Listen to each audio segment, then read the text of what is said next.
live. Yeah, we going live. Hey, we going live. Yeah, we going live. Yeah, we going. Yeah, we going. Yeah, we going live. From the 50-yard line, we going live. From the 50-yard line, we going live. From the 50-yard line. Hey. All right, who's really right? Yeah. Now, this is a good one, and I'm gonna tell you, I gotta be honest with you, Feel Good fam. Steph has been doing an amazing job for months now on doing all of these topics. And I just get them, look at them and say, oh yeah, that's good. And if it's a lot of them, I say, all right, let's take this out. Let's keep this. But you have been nailing it with the topics and with the who's really rights. And I think this one is appropriate, especially given that Trevor Lawrence was just named the starting quarterback of the Jacksonville Jaguars. Right. And so our who's really right for this week is Urban Meyer's success at the collegiate level going to translate to the NFL? And as mostly, Steph, let us know what you think. So I watched their game against the New Orleans Saints. Yes. This past weekend, I think it was. Mm-hmm. And right away, I don't know why, like the thought that came to my head was Nick Saban. Oh. I do because we know Nick Saban clearly had success at the collegiate level prior to going to Alabama, right? But that did not prior to going to Miami. Before, right? Well, Dolphins. but even he had to have had success at the collegiate level to even get to get to Alabama, to get to the professional. Like, right. Like there was that. Remember, I look at it as like the blemish. For him, or we can even talk about Jim Harbaugh. Oh yes, okay. Because he went from success at the collegiate level to being drugged at San Francisco, so he tucked his tail and went back. Well, no. He had some nice successful seasons in San Francisco, and I think he was actually more successful with the Niners than he has been with Michigan. Because if you remember, I will agree. He went to the Super Bowl with Kaepernick as quarterback, and they were some people say one pass interference from winning the Super Bowl. And so I think when we talk about coaches, Nick Saban is probably the most we think about, right? When we talk about like college coaches who just didn't do well at the next level, but are great college coaches. Bobby Petrino. But he didn't have enough success in college. Now, he was a good coach, don't get me wrong. He didn't have enough success in college, I would say, to be mentioned with Nick Saban and Urban Meyer. Now, Urban Meyer has won everywhere he's gone. Yeah, I mean, and I'm sorry, I just took over the. No, you're fine. You're fine. But I guess my point being, I don't see it. I don't know. It's something you see in them that in a head coach for a professional football team. Yeah. That I just don't. I can't put into words what it is that I sense, but I don't sense that he has that quite what it's going to take to be at that level. Because the one thing that I do know, like why Nick Saban didn't do well and why I'm concerned about him is he's better than Nick, I'll say that. But they are definitely coaches who have a slight bit of arrogance about them. Mm-hmm. And that's why you don't do well, because this was Bobby. I know we're not comparing him to this, but this was the thing that the knock for Bobby Petrino was you thought you were going to be able to come in here and treat these grown men and this is their job. Right. The way that you did these kids who were on scholarship. Yeah. two totally different dynamics. Mm-hmm. And so I don't know if I'm gonna just say it's my gut feeling, and I'm gonna leave it at that. This is not going to go well. And the situation that you're in. Mm-hmm. Even the reason that I think Jim Harbaugh did well was because it was San Francisco. You did have Colin Kaepernick. It was a better situation. You had, I think Singletary was on your staff. Like you had some pieces. This right here is a whole hot mess in Jacksonville. Yeah. The players are disgruntled. People that work in the organization are disgruntled.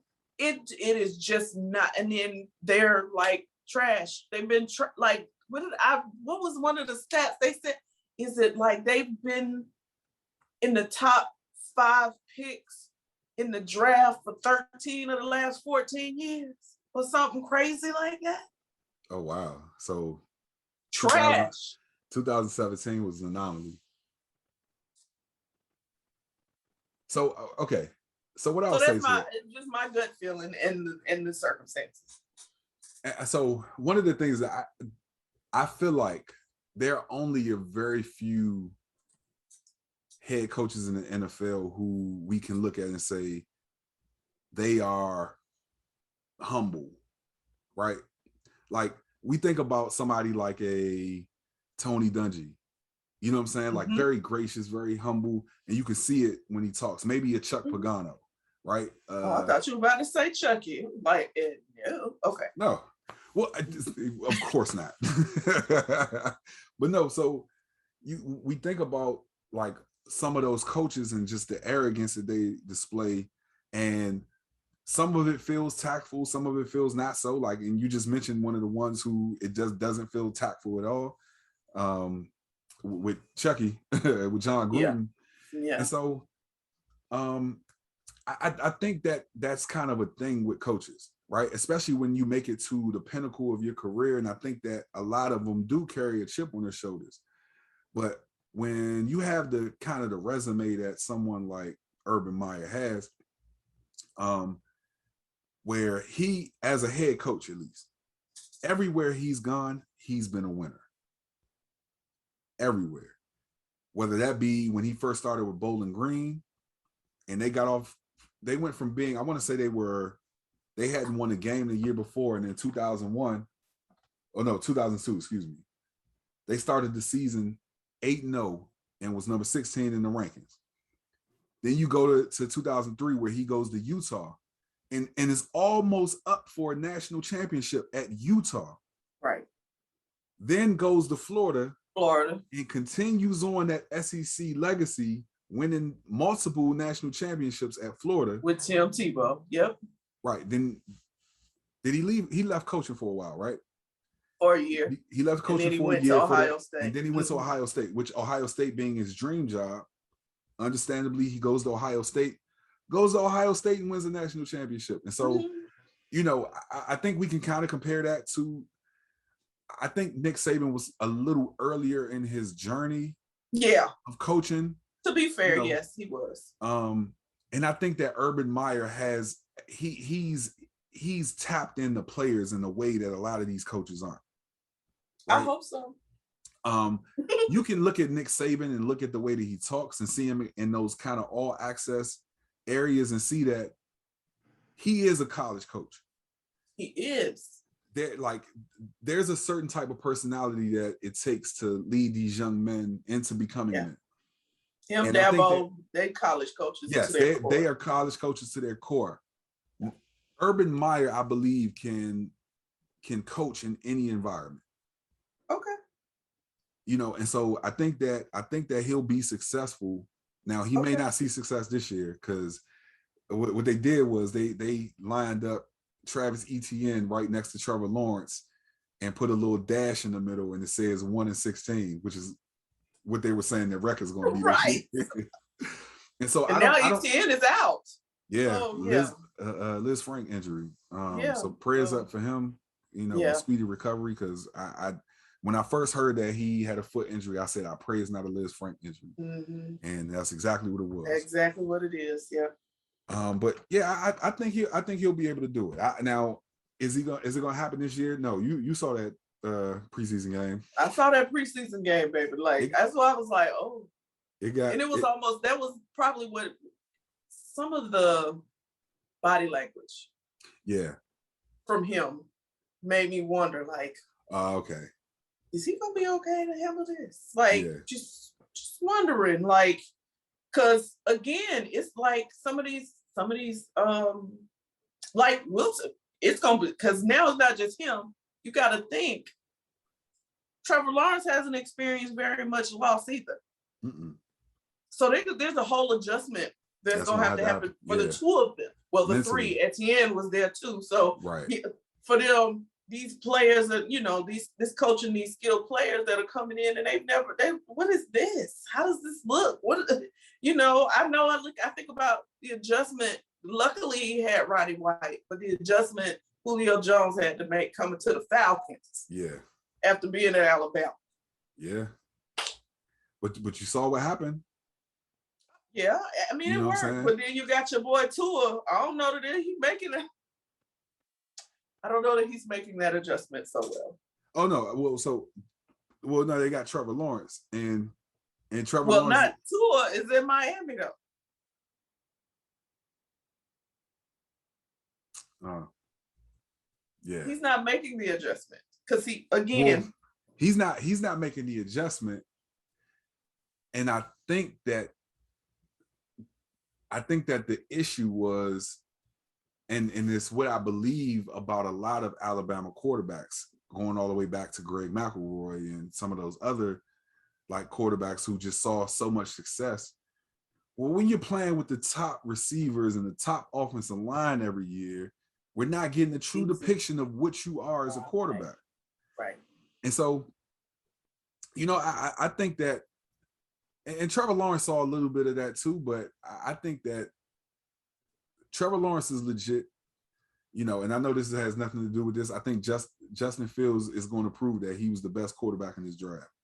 Yeah. I see it in his eyes. I watched his all access thing on ESPN the other day. I see it. He's going to be the best quarterback in this draft. And he has that chip on his shoulder. But I ain't mad. I hope he does prove it. Yeah. Listen, do you. Right. Trey Lance, I want to see them all do well. Let's go. Yeah. But I know, so to go back to our our who's really right, because we'll go off. Well, I'll go off on the tangent. No, you're right. Yeah. But I think when the ownership and the management decided to bring in Urban Meyer, they knew that this was going to be something for the long haul and not a quick fix. And so they did the first piece. They got what was perceived to be the best quarterback in the draft. And so now they got to build around him. Yes. And I think Urban Meyer is up for this task. Okay. We'll see. Yeah. My first thing was his first questionable thing for me was the whole bring Tim Tebow into tight end thing. Like, wait, you all right? You okay over there, Urban? You sure? You okay? So we'll see. There's a whole lot of feelings that I have about that and about certain privileges that certain people share that, and I won't go deep into it. But what I will say is I believe that he probably brought Tim Tebow in to be a locker room guy. Because and coaches do this all the time. Coaches bring in other coaches who they understand, okay, this is going to be someone I need in order to, you know what I'm saying? Like to implement what I want to do. Right. And so I think that bring him in as a coach then. And I would have thought that would have been like bring him in as an offensive advisor to somebody. Anything but a tight end, really. But okay. Yeah. So anyway, y'all let us know who's really right, because I'm just saying. Yeah. And if you think that Urban Meyer is going to flame out in the NFL, you agree with Stephanie. And if you think that oh gosh.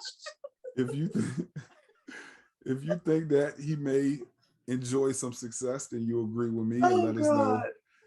Let us know who's really right. Listen, we're gonna get these who's really right posted. I promise. I'm on it now. I know. I'm getting better, y'all. I am getting better. A little bit. a tiny bit. I'll be trying not to. I was like, I'm gonna stay off the page. It's so hard, guys. It's hard. Oh God. All right, let us know who's really right. Yes. Now put the cameras on me. Put the cameras on me. Put the cameras on me. Put the cameras on me. Put the cameras on me. Put the cameras on me. Put the cameras on me.